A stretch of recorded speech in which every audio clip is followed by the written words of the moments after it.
Alors, on a le plaisir de retrouver Loris cette année. On a eu le plaisir aussi de l'avoir l'an dernier. L'an dernier, il préparait l'agrégation, il faisait des développements.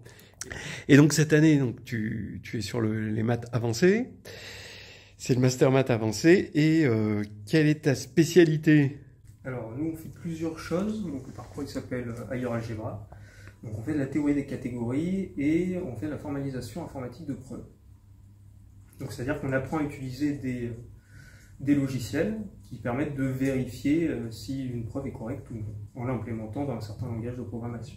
D'accord.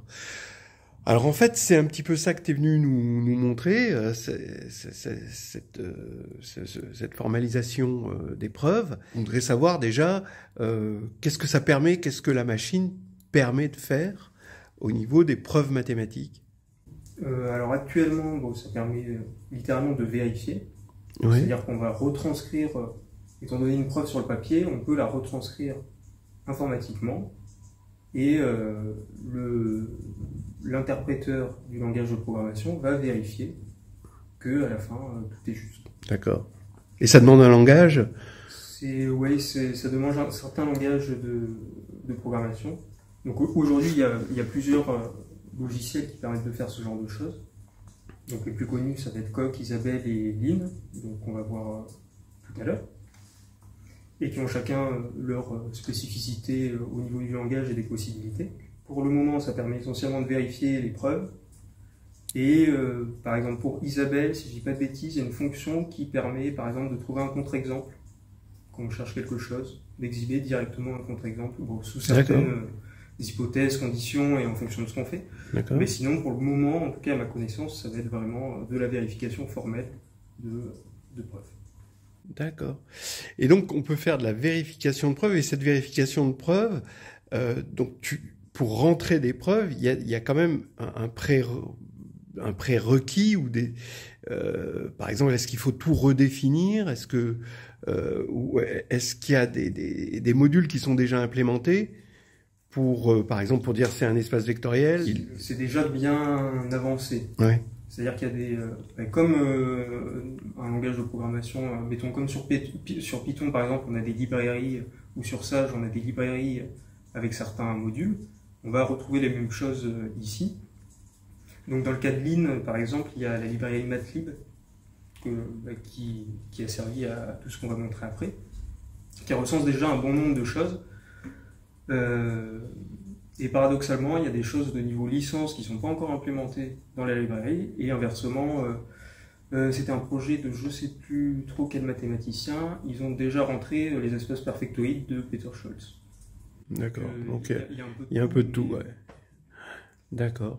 Et alors, si quelqu'un voulait s'y mettre comme ça, sans avoir eu une formation, est-ce qu'il y a des tutos? Comment ça se passe? Parce que toi, t'as appris ça donc, dans ton master de mathématiques avancées. Donc on a des cours, nous, là-dessus. Et après, il y a, on va dire, une espèce de grosse communauté derrière. Donc il y a un chat en ligne où on peut justement poser des questions ou voir ce qui se passe. Alors c'est quoi ce chat en ligne? C'est sur Zulip. Zulip. Qui est une messagerie instantanée, voilà. Et après, sinon, on trouve des tutos en ligne déjà réalisés. Il y a le site internet de Kevin Buzzard, notamment, qui est assez bien fait là-dessus. Et si je dis pas de bêtises, Patrick Massot a aussi quelque chose de fait, où justement on voit les différentes façons d'implémenter les choses, les différentes tactiques de preuve, et avec des petits exemples. Donc, un néophyte avec un peu de volonté et de courage, il peut s'y mettre. D'accord. Et ce qui est bien, c'est que tout est open source. Donc, tous les codes qui ont déjà été implémentés sur la librairie sont accessibles. Et donc, si on cherche pour quelque chose, pour voir comment ça s'implémente, on peut aller voir comment ça a été implémenté avant, pour essayer de comprendre le formalisme. Et moi, je préfère sur les trois logiciels de preuve que j'ai cités. Donc, Lean, c'est mon préféré. Lean, tu l'écris L-I-N Alors, on l'écrit L-E-A-N, mais en fait, c'est L, symbole d'existence, pour tout, N. Ah. Excellent. Et au niveau du format... Et comment tu tapes ça alors? Ah oui, d'accord.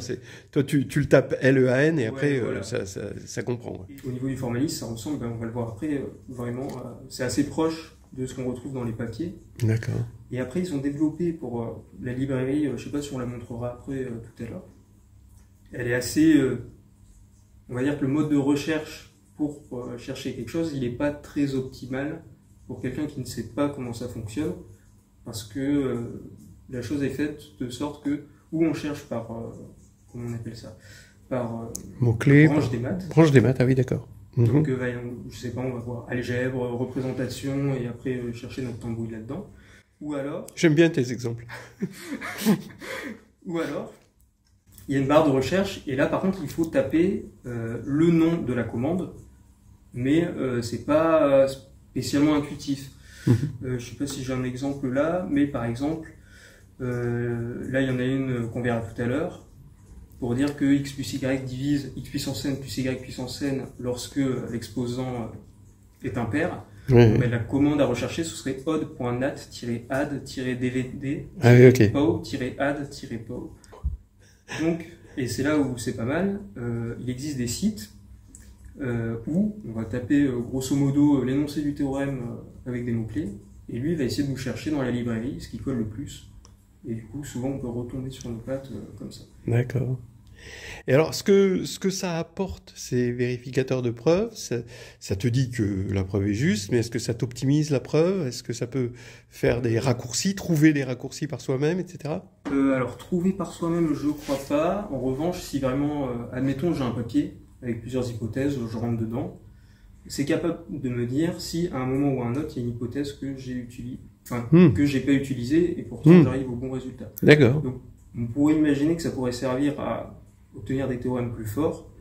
Maintenant, dans les faits, je pense pas que ce soit vraiment ultra pertinent, dans le sens où, selon ce qu'on veut implémenter, le temps gagné à implémenter le théorème, c'est peut-être du temps qu'on aurait pu utiliser pour faire soi-même. Ouais, c'est ça. Et alors, du coup, tu as aussi des logiciels de création de preuves, ou alors ça, c'est pas au point? Ça n'existe pas. Il me semble qu'il y a des recherches en ce moment pour justement allier intelligence artificielle et assistanat de preuve. Mais je ne saurais pas en dire plus spécialement, parce que je n'ai pas vraiment recherché des choses là-dessus, c'était pas moi ce qui m'intéressait. D'accord, ok. Écoute, oui, alors donc là, comme tu vas nous présenter une vérification de preuve, ou plutôt une partie de la vérification de preuve, parce que ça a l'air d'être un travail énorme, concernant, donc c'est concernant un développement que tu avais fait. Voilà, donc on va reparler un peu de Gauss-Venzel. D'accord. Donc la construction à la règle et au compas. Donc ça a été fait sur la chaîne YouTube. Donc les gens peuvent aller voir ta preuve qui date il y a un an, l'air de rien. C'était il y a un an. Et bon, alors du coup on peut peut-être dire déjà combien de temps ça t'a pris pour vérifier ça. Alors bon, évidemment, là t'étais un peu néophyte quand tu t'y es mis, donc ça a pris du temps. Il y a ça à prendre en compte. Donc bon, ça a été réalisé pour l'évaluation de l'UE en fait sur ligne. Donc il y a des choses que j'ai pas fait seul parce que je n'avais pas le recul pour savoir comment les implémenter directement. Et il y a des choses, donc j'ai pas touché au code depuis que je l'ai présenté, et justement on va voir, il y a des endroits où j'arrive pas à aboutir alors que c'est trivial pour des raisons de coercion. Et sinon, en termes de temps, donc là c'est pas encore fini. Déjà en termes de lignes de code, il y en a 964. Et pour vraiment avoir toute la conclusion et que tout soit propre, il en faudrait beaucoup plus. Et après en termes de temps, du coup environ 2 mois et demi. Ah oui. On bossant quand même régulièrement dessus. Combien de temps t'avais bossé la preuve quand tu passais la grecque? Beaucoup. D'accord, ok, ouais. Bon. Et encore une fois, c'est le temps d'avoir le formalisme. Voilà, oui, bien sûr. Ah oui. Et bon, par rapport aux lignes de code, il y a aussi beaucoup de... Là, le code tel qu'il est rentré, on ne pourrait pas l'envoyer pour soumission à la librairie, parce que l'idée, c'est d'avoir les preuves les plus compactes possibles, pour que derrière, si on doit faire des modifications, il y en ait le moins possible à faire. Donc, Là, j'ai essayé de garder, on va dire, des étapes comme on le ferait en maths. Oui, oui. Et sinon, fondamentalement, si on regarde la librairie et les preuves, il y a des théorèmes, on va dire, qui sont assez imposants sur papier, qui tiennent sur 2 lignes de code. Ah, ça c'est intéressant ça. Bah, tout à l'heure, On pourra regarder ça. Alors déjà, le théorème de Gauss-Wenzel, qu'est-ce qu'il nous raconte? Donc, il nous dit que si je veux construire un polygone à p puissance alpha côté, avec p premier et alpha un nombre... enfin, ça c'est la version, on va dire, petite de Gauss-Wenzel, vu qu'il y a la généralisation, mais dans le cas où on veut construire un polygone à p puissance alpha côté avec p premier et alpha un entier. Oui, ce que tu appelles la généralisation, c'est quand p n'est plus promise. Notre polygone, il va être constructible si et seulement si ou bien p est égal à 2, ou bien alpha est égal à 1 et p est un premier de Fermat. Donc un premier de la forme 2 puissance n plus 1. D'accord. Alors comment tu as pu décomposer ça pour que ce soit soluble dans la machine? Déjà, il faut faire un choix sur qu'est-ce qu'on va entendre par nombre constructible. Parce que traditionnellement, on les définit de manière inductive en disant on a 2 points et on regarde les intersections de droite et de cercle entre ces 2 points. Et ça, sur la machine, ça ne semblait pas trop possible. Donc en fait, on a pris une caractérisation qui est une conséquence de la réelle définition des nombres constructibles, qui est donc qu'un nombre va être constructible si et seulement si on a une tour d'extension quadratique qui part de Q jusqu'à Q de oméga, où oméga est le nombre que je veux construire. Et donc c'est ça qui a été choisi comme définition de constructible pour s'affranchir de toutes les contraintes géométriques et avoir quelque chose de purement algébrique directement implanté. Ceci dit, je pense qu'on doit pouvoir, avec un peu de temps et de courage, vraiment repartir de la définition originelle, en se mettant par exemple un système de coordonnées et en regardant des solutions de système d'équations. Donc faut lui apprendre ce que c'est qu'un nombre de Fermat. Voilà aussi. Et une fois que ça c'est implémenté, la preuve en fait elle se décompose vraiment comme celle qu'on a vue sur la chaîne. Oui. Et les étapes sont à peu près les mêmes. Donc à 2-3 lemmes près qui sont plus des choses qui paraissent banales. Par exemple le fait que si je prends un entier n et je l'écris comme 2 puissance sa valuation p-adique, enfin 2 puissance sa valuation fois un entier. Un entier z. Le fait que l'entier z à la fin est impair. Oui. Puisque tu as mis la 2 valuations, oui. Pour le langage de preuve, c'est pas évident. C'est pas clair. Ouais. Des choses qu'on passe sous le tapis complètement. Puis voilà. Du coup, par exemple, les corps, il sait ce que c'est qu'un corps? Oui. Et une tour de corps? Alors, une tour de corps, il faut la construire aussi. D'accord. Et on va voir après comment c'est fait. Avec les dimensions, avec les... Ça se fait en fait par briques Lego. Comme un système comme des Lego en fait. Les Lego, tu veux dire, c'est... Je vais prendre une première structure. Oui. Donc, je vais dire, par exemple, j'ai une tour de corps. Oui. Voilà. Donc, avec il faut rajouter certaines compatibilités sur les opérations, bien une algèbre, etc. Et donc, sur cette tour de corps, ensuite, je vais rajouter une autre partie en disant, tiens, entre chacun des corps de ma tour, je veux que la dimension, elle soit inférieure ou égale à 2. D'accord. Ensuite, je vais rajouter une couche en disant, tiens, je veux que mon premier corps, il soit Q. Oui. Et que mon dernier, ce soit mon Q de oméga. Alors du coup, la base télescopique, il le sait ou tu lui implémentes la base télescopique? Alors la base télescopique, moi je l'ai implémenté. D'accord. Je pense qu'il doit pouvoir le trouver tout seul. Mais comme l'idée c'était de suivre le papier. Oui. J'ai vraiment pris... Il y a un théorème qui nous dit, si j'ai... Oui, t'as tout rentré, quoi. Ouais, voilà. Si j'ai une extension finie, je peux extraire une base de cette extension sur mon corps de base. Et ensuite, fabriquer... quand j'ai mes 3 corps unités, fabriquer, du coup... Nickel. Ma base. Ensuite, je regarde le cardinal de la base. Et donc, j'ai pas réussi à avoir directement le fait que si j'ai ma tour d'extension, j'ai la multiplication des degrés directement, mais du coup, ça se recode. Et c'est pas très compliqué. Mais je pense que c'est plus moi qui n'ai pas su trouver dans la librairie. D'accord, oui. Voilà, c'est ça. Ouais. Et donc, du coup, le réimplémenter. Par exemple, le fait... Faudrait peut-être que ce soit mieux signalisé, Oui, ou que j'apprenne à chercher. Ou que tu apprennes à chercher, aussi, ouais. Non, mais par exemple, au théorème tout bête qui a servi, mais le fait que Si j'ai deux groupes qui sont isomorphes et que l'un est cyclique, l'autre est cyclique aussi. J'ai pas su le retrouver dans la librairie. Et donc du coup, qu'est-ce qu'on fait? On implémente la preuve, donc on fabrique explicitement, mais c'est des lignes de code en plus. D'accord, parce que tu en as eu besoin?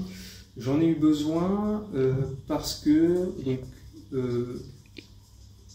dans le cas où on montre que si on est premier de Fermat, alors on est constructible, donc on fabrique explicitement notre tour de corps. Et donc, on regarde l'extension Q de oméga, parallèle sur Q. Donc, cette extension, en fait, c'est le corps cyclotomique classique. Et lui, la librairie, c'est que ce corps cyclotomique a pour groupe de Galois Z sur PZ étoile. Ah ouais. Et donc, ça, après, je m'en suis servi parce que on sait que Z sur PZ étoile, c'est isomorphe à Z sur P-1Z, qui est cyclique. Donc, s'il est cyclique en Z sur P-1Z, par l'isomorphisme, le groupe de Galois est cyclique, je peux prendre un générateur et donc construire... D'accord. Oui, ça ne devait pas être prévu au départ, quoi. Ça. Ouais, voilà, on ne s'attend pas à ce qu'on doive à un moment... Mais c'est intéressant, hein, parce que on se confronte à quelque chose qui n'est pas humain, et donc ça nous remet en question. Il y a aussi la façon avec laquelle sont implémentées les choses. Ouais. Par exemple, pour montrer un truc qui est vrai pour tout n dans Z, donc ça j'en ai eu besoin pour mon isomorphisme, enfin pour mon histoire d'isomorphisme de groupe. Bon, en premier on fait une récurrence sur n, et ensuite on fait un mode cas, on fait si n est négatif, alors on pose moins n, et on normal. Et donc tout de suite ça prend du temps, de la place, pour réfléchir à ce qu'on fait. Oui, je vois tout à fait. Très bien. Et alors, donc, ce que tu vas nous présenter, les extraits, finalement, que tu vas nous présenter, c'est lesquels? Alors, ce qu'on avait décidé, c'était de voir, donc, ce qu'est un premier de Fermat et... oui, comme ça, un petit peu d'arithmétique, ouais, d'accord. C'est-à-dire que si on est premier de Fermat, alors en particulier... Enfin, on est premier de Fermat, si et seulement si on est premier, on s'écrit 2 puissance n plus 1. Enfin, on peut s'adjoindre le 2 puissance n, en fait. D'accord. Ensuite, on avait dit qu'on regarderait la définition d'une tour de corde. Ouais, c'est intéressant, ça, ouais. Pour voir un peu comment tout s'emboîte. Ouais.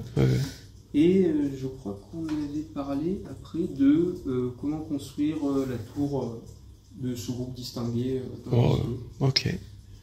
Qui est un truc, c'est un peu moche, mais ça respecte en fait exactement ce qu'on va faire en maths, mis à part il est clair qu'on est d'indice 2, qui est finalement évident qu'on voit comment est construit ce groupe.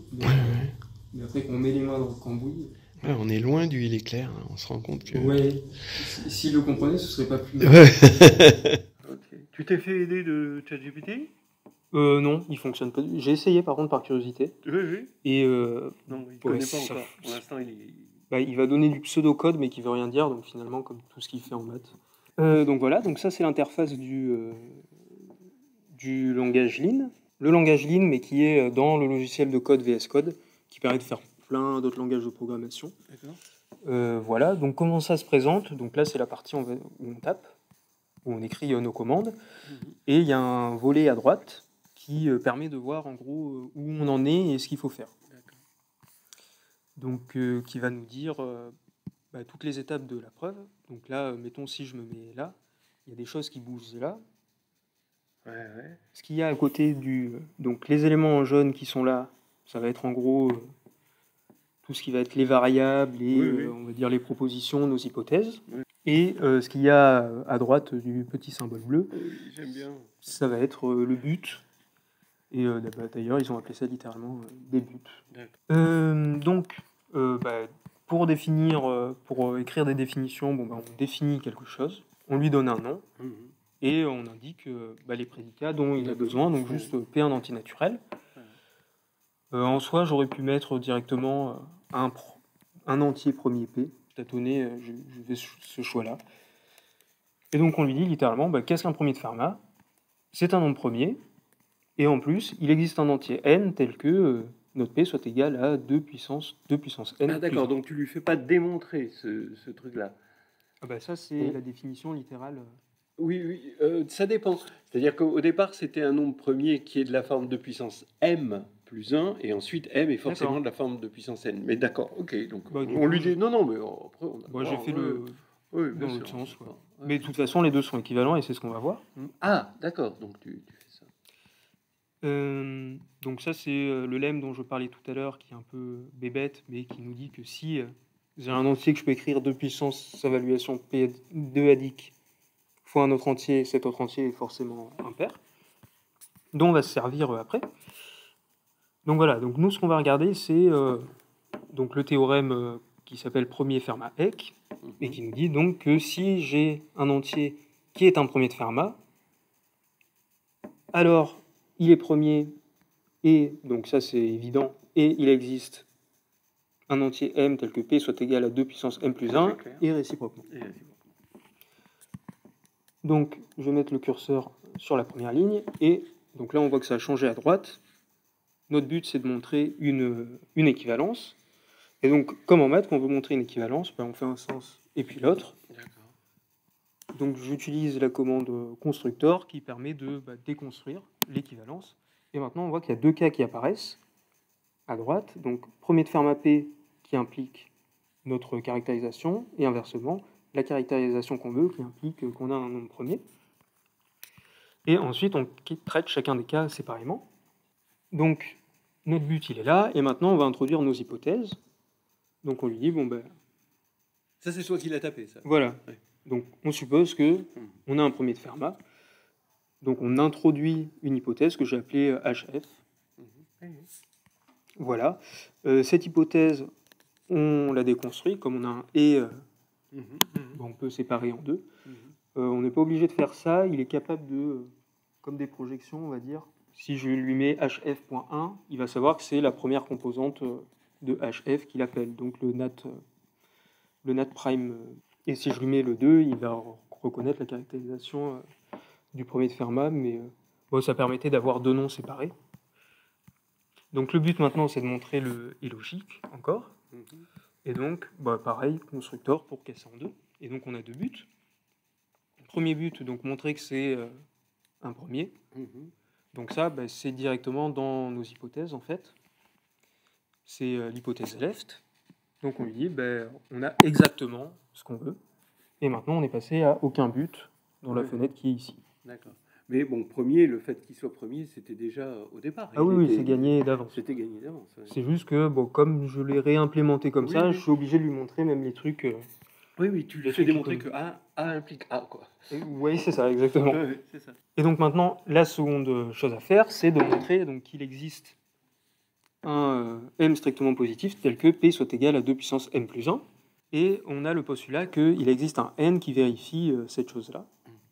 Donc ce que je fais, c'est, je dis, déjà, on va fixer, on va prendre un n qui fonctionne, vu qu'on sait qu'il en existe un. Donc on lui dit soit n, littéralement celui-ci, et il faut lui spécifier aussi qu'on veut une preuve que notre n fonctionne bien. Oui. Donc ça, on l'extrait aussi, et ça apparaît donc ici maintenant. Donc on a un n, et on sait que celui qu'on a choisi vérifie bien ce qu'on veut. Et maintenant, donc on sait qu'on a p puissance 2 puissance celui qu'on a choisi, plus 1 qui est égal à p, et on veut montrer qu'il existe un m. Je pose un m qui est de puissance n, et je lui dis, utilise ce m-là.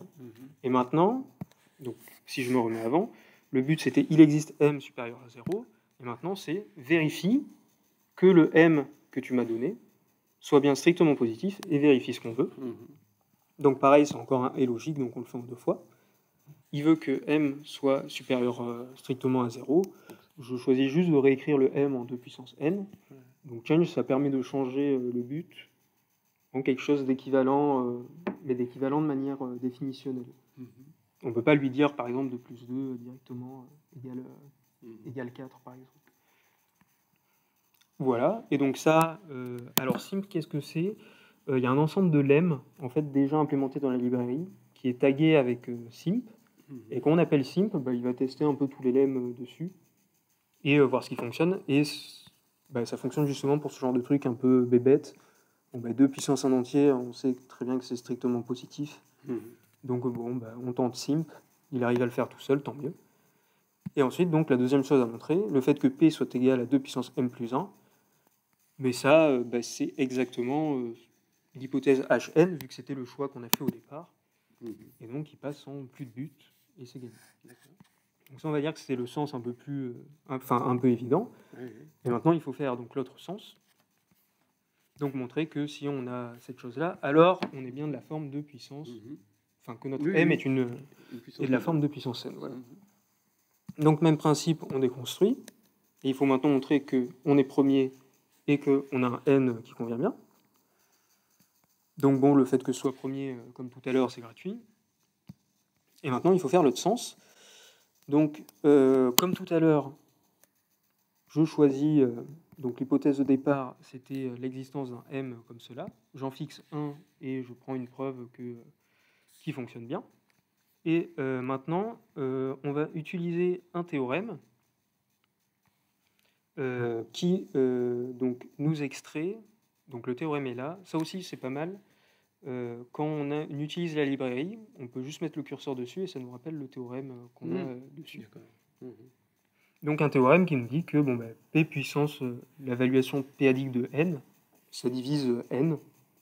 Oui, bien sûr. Ce qui est évident, mais voilà. Il est bon de le rappeler. Pour, donc, dans le cas où P est égal à 2, n est égal à n. Et ça permet donc d'écrire n sous la forme de puissance évaluation p-adique de 2 fois un autre entier. Donc exactement comme dans la preuve classique. Et ensuite, donc là, on a cette ligne ici en dessous qui est assez moche, mais qui nous permet d'obtenir une hypothèse qui est la suivante, qui là comme ça paraît assez vilaine, mais quand on la simplifie, ça nous dit juste donc que 2 puissance l'évaluation p-adique de 2n plus 1 divise 2 puissance l'évaluation p-adique de tout ça. Donc c'est l'histoire de je factorise ma puissance et après je l'écris avec la formule de Leibniz et des impaires. Et ensuite, cette hypothèse-là, on peut la réécrire. Donc RW, c'est pour rewrite. Donc qui permet de réécrire et c'est des petits lemmes en fait, en général. D'accord. Donc où on réécrit avec des choses de la librairie, comme celui-là, ou alors avec des hypothèses en fait qu'on avait déjà. Exactement. Pour arriver finalement à l'hypothèse suivante, en utilisant le fait que P soit premier. Donc je vais peut-être montrer les étapes, ce sera plus explicite. Donc au départ, on rassemble nos puissances. Ensuite, on réécrit en utilisant l'hypothèse HZ, ce qu'on a. Ensuite, on réécrit en utilisant la valeur de P. Donc ce que tu appelles HZ, c'est quelque chose Alors, qui a déjà été défini. C'est ça, c'est ce qu'on a pris au départ. Oui. Et ensuite, on lui dit, bon, eh bien, si un entier divise un nombre premier, cet entier, c'est ou 1, ou le premier en question. Et ça nous permet donc d'arriver à ça.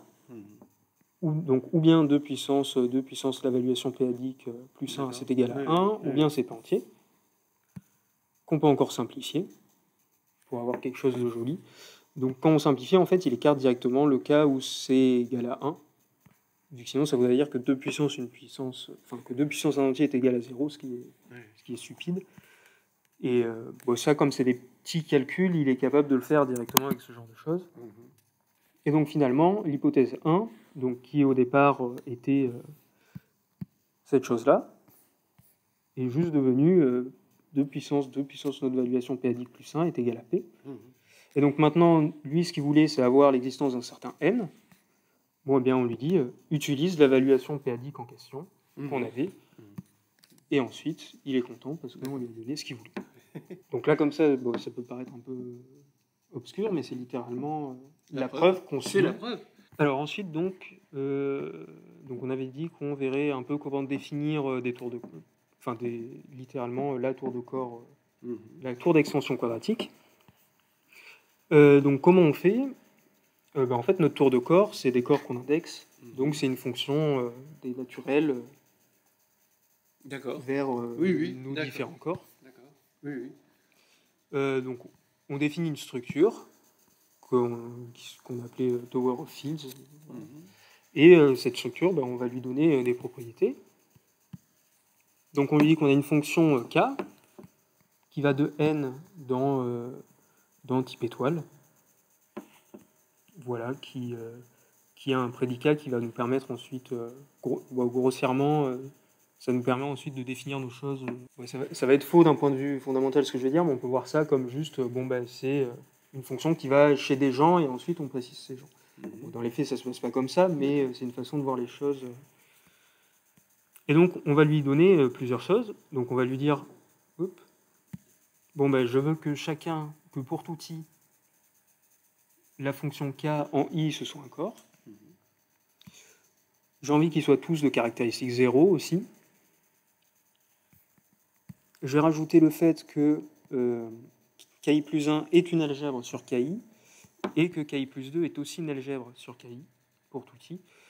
C'est pour pouvoir définir cette chose-là, donc iscalar_tower, qui en gros permet de définir la multiplication de toutes les algèbres. C'est la compatibilité en fait des opérations, parce qu'il n'est pas capable de la trouver forcément tout seul. Et donc ça va être le squelette de base. Donc on définit notre tour de corps avec certaines propriétés. Et donc ça c'est juste la structure, mais ensuite, et c'est ce qu'on fait là, on lui dit, qu'est-ce que c'est une tour de corps? C'est-à-dire, quelle est la définition d'une tour de corps? Et en fait, c'est exactement ce qu'on a écrit là, mais écrit d'une autre manière. C'est-à-dire, c'est quelqu'un qui respecte les différents champs qu'on avait au départ. Et là où c'est bien, entre guillemets, c'est qu'il est capable de remplir des champs tout seul. C'est-à-dire que là, tous les petits tirés qu'on voit là, c'est des choses qu'il trouve tout seul, donc on ne s'embête pas à mettre une variable. C'est fonction. Et tous les champs qui sont là à remplir, donc qui correspondent à lui dire qu'on a à nouveau ce qu'on avait au-dessus, pareil, c'est lui qui les a trouvés tout seul. J'ai pas eu besoin de le faire. Qu'est-ce que tu as fait du coup là-dedans? Là, à part écrire le squelette, pas grand-chose, mais par exemple, en espérant que ça va fonctionner, en général, quand on lui met exact, point d'interrogation, là, l'ordinateur est fatigué, parce qu'il y a l'enregistrement d'écran derrière, mais il est capable de donner directement. Voilà, donc une fois que c'est fait, nous, ce dont on a besoin pour Gauss-Wenzel, c'est en plus de notre tour de corps, d'avoir une tour de corps d'extension finie. Donc on lui dit, définis ce qu'est une tour de corps qui est de dimension finie. Et donc on lui dit juste, j'ai ma tour de corps T, et je regarde en i plus 1 mes deux corps, et le fait que en i, on n'ait que ki plus 1 soit une algèbre sur ki, et ensuite on lui précise, la tour de corps en ki plus 1, elle est dimension finie sur ki. D'accord. Et donc une fois qu'on a ça, nous, ce qu'on va en plus dans Gauss-Wenzel, c'est que notre dimension, elle soit inférieure ou égale à 2, vu que c'est ce que Wenzel nous dit dans sa caractérisation de nombre premier. Et donc, même principe, on lui dit que on veut que la dimension finie de ki plus 1 sur ki soit inférieure ou égale à 2. Et ça, c'est une condition que j'ai rajoutée. Il faut que ce soit strictement supérieur à 0. Pourquoi strictement? Parce que, en fait, sinon, on a par convention, quand on est de dimension 0, c'est qu'on est de dimension infinie dans le langage. Si je dis pas de bêtises. Et en fait, le problème, c'est que si on lui précise pas, même si on lui a dit avant que c'était de dimension finie, lui, il n'arrivait pas à recoller les morceaux à certains endroits. Donc, on était obligé de préciser ça. Et donc, une fois qu'on a ça, qu'est-ce qu'un nombre constructible? Donc, c'est une tour de corps qui est de dimension finie. Chacune des extensions est inférieure ou égale à 2. Et donc ça, c'est finalement, je m'en suis pas servi, c'est un résidu de la première version. Dans le théorème, on lui dit que notre premier corps, c'est Q, et que notre dernier corps, c'est Q de oméga. Où oméga, c'est le nombre qu'on veut construire. Et en fait, il se trouve que il y a des moments dans le code, d'ailleurs, ça n'a pas encore été totalement résolu, où il a du mal avec les égalités. Et en fait, de temps en temps, il va mieux comprendre si on lui donne un isomorphisme qui est trivial du coup. Voilà, exactement. Plutôt que de lui mettre une égalité. Et donc, on lui précise, en 0, on a un isomorphisme d'algèbre. Oui, avec oui, oui. Q D'accord. et avec Q auquel on adjoint le nombre qu'on veut construire. Ok. Donc ça, c'est comment on construit, comment on fabrique un nombre constructible. Enfin, en tout cas, c'est la façon avec laquelle j'ai choisi d'implémenter le truc. Et donc, on met plusieurs briques les unes sur les autres au fur et à mesure.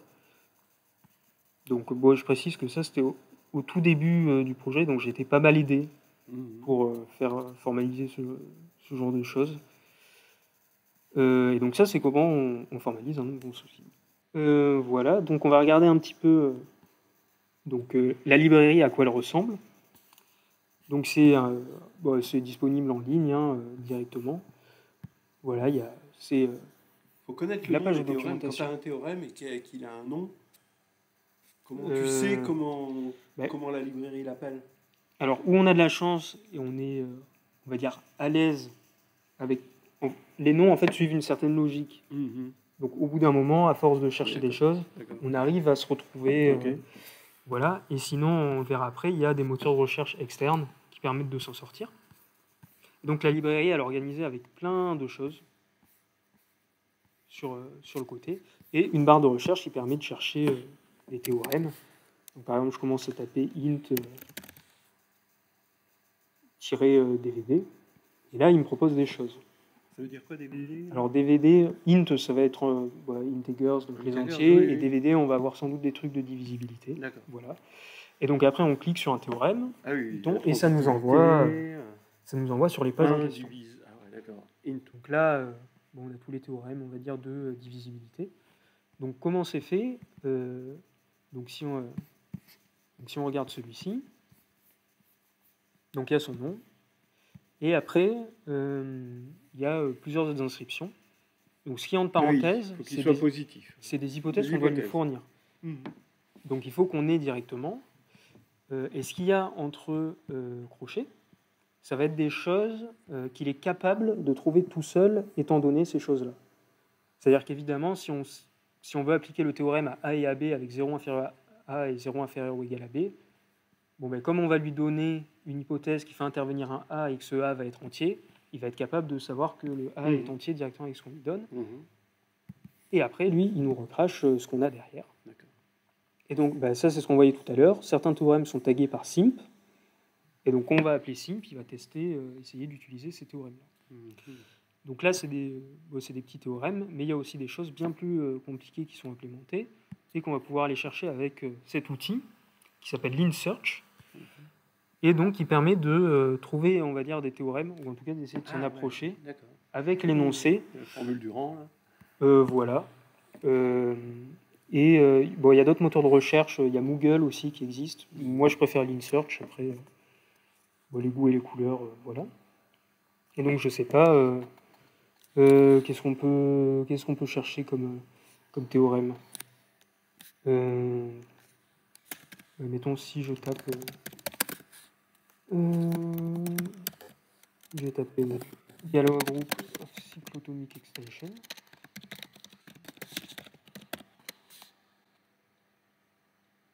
Donc là, il va chercher et il sort plein de théorèmes.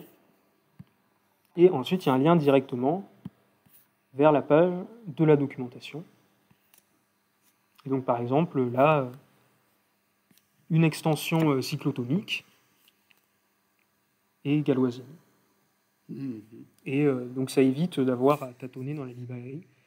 Après, il y a des théorèmes qui sont implémentés, mais pas forcément sous le nom auquel on les connaît, en tout cas en France. Ça, par exemple, le théorème de Hahn-Banach. Je ne sais plus si c'est la version géométrique ou analytique, mais si on tape Hahn-Banach, ça ne va pas du tout nous amener sur Hahn-Banach. Le nom qu'ils ont donné, je ne saurais plus le donner, mais c'est en gros la description de ce qu'est le théorème avec plein de tirets et de points. Donc un truc qui, à chercher, est vite très alambiqué. Voilà. Et donc dans les définitions, en général, il y a rappel ce que sont les choses. Donc étant donné un entier naturel strictement positif, un corps, le corps cyclotomique est défini comme le corps de décomposition du polynôme cyclotomique. Voilà. Et il y a une multitude de choses. Là, par exemple, donc ici, on voit un peu tout ce qu'il y a, donc de l'algèbre, topologie algébrique, théorie des catégories, théorie des corps, théorie des groupes, algèbre linéaire, théorie des nombres. Class number aussi, waouh. Approximation de Diophantine, caractère Dirichlet. Il y a des tonnes de choses. Ok. Voilà, Kummer, Dedekind, thèse de Lucas Lemmer. Ouais, c'est une grande bibliothèque. Oui, c'est D'épreuves. pour le coup. Mais c'est alors, vraiment ils très, très connaissent fort. les preuves, c'est-à-dire dans la librairie, est-ce que la preuve est implémentée ou alors c'est Ouais, juste qu'il tout à sait que fait. c'est vrai? Non, c'est. En fait, comme ça a été codé, c'est littéralement comme des maths. Si on veut rentrer un nouveau théorème dans la librairie, on ne peut pas arriver, écrire le théorème et dire il est juste parce que dans ce livre-là, Oui, il y oui, est. voilà. Donc par Si exemple, on s'il veut a, l'implémenter, il faut que ce soit vérifié. Donc exactement. il valide, quoi. Du coup, bon, je vais reprendre. Bon, là, je l'ai perdu, mais on va aller voir cette chose-là. Donc le fait que l'extension cyclotomique elle est galoisienne. En fait, à droite, à chaque fois, il y a source. Et quand on clique dessus, ça nous emmène littéralement sur le code source, D'accord. où il y a toutes les preuves. Et donc là, c'est ce que je disais tout à l'heure. On voit que c'est très condensé quand même. Ouais. Parce que derrière, si jamais on veut changer de version de logiciel ou changer de convention, moins il y a de choses, moins il y a de choses à changer, et donc plus simple Oui, est la façon de tenir les librairies. Ouais. Et donc on voit que, moi je vais essayer de zoomer au maximum pour que ça se voit, en fait ça fait appel à d'autres théorèmes qui sont déjà implémentés. Déjà implémenté. C'est littéralement comme un Oui. bouquin en fait qui c'est ça. partirait de rien et implémenterait les choses. Oui. C'est plusieurs grands fichiers comme ça, avec les preuves au fur et à mesure qui se déduisent les uns des autres. Donc, par exemple, ça, on voit que ça a été rajouté en 2021, ce qui est relativement récent finalement. Et voilà. Et donc, est-ce que ta preuve va être implémentée dans les non, librairies? ça non. Non. Déjà parce que c'est pas fini. Et, oui, bien sûr. Et du coup, il faudrait tout bien condenser, tout ça. condenser, C'est beaucoup de travail. Et bon. Alors du coup, ça fait penser à cette communauté qu'il y a derrière tout ça, parce que donc c'est un boulot énorme, c'est ce qu'on vient de voir. Et alors le chat en ligne, on peut discuter avec ces gens. On peut être en communication.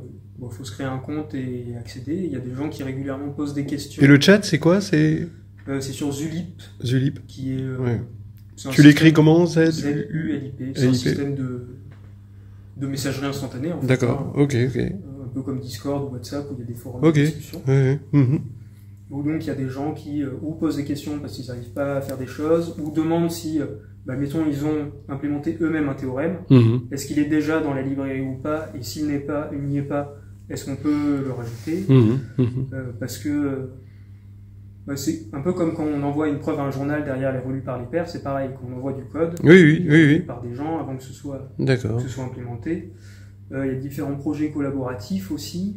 Par exemple, il y a Kevin Buzzard qui cherche à formaliser la preuve de Wiles. D'accord. Oui, ça ce serait. Et c'est un travail qui est titanesque. Et donc, il y a une espèce de liste des tâches. Et donc, des gens peuvent apporter leur pierre à l'édifice en contribuant. D'accord. Voilà. Je crois que c'est à peu près tout ce qu'on trouve sur le chat en ligne.